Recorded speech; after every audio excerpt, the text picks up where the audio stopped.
Samantala sa iba pang balita, Philippine Charity Sweepstakes Office o PCSO nag-organisa naman ng dental at medical mission para sa mga senior citizen. High blood at diabetes, pangunahing naiulat karaniwang sakit ng nakatatanda.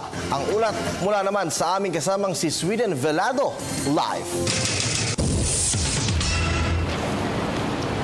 Maraming salamat, Kirby. Alam mo, libreng medical check-up, bunot ng ipin at mga gamot para sa mga nakatatanda or yung mga senior citizen, partikular yung mga residente ng Barangka Marikina, ang inihatid ng Philippine Charity Sweepstakes Office o PCSO, kaisa ang Association of Senior Citizens of De La Costa Homes.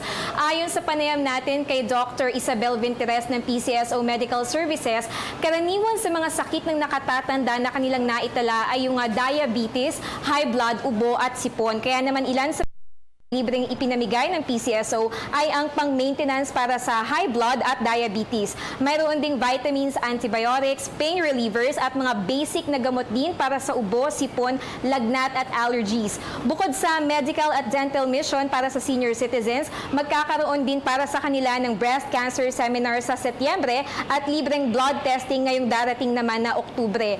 Kirby, pagbabahagi ng Vice-Alcalde ng Marikina, importante o mahalaga na pagbigyan natin or bigyan natin ng atensyon at pansin ang mga pangangailangan ng ating senior citizens, no? Dahil sinasabi niya nga na sila rin yung mga taong nag-aruga at naging responsable para sa ating paglaki. Tayo ay bata pa. Live mula rito sa Lungsod, Quezon, ako po si Sweden Velado para sa Telebisyon ng Bayan. Alright, maraming salamat sa iyo, Sweden.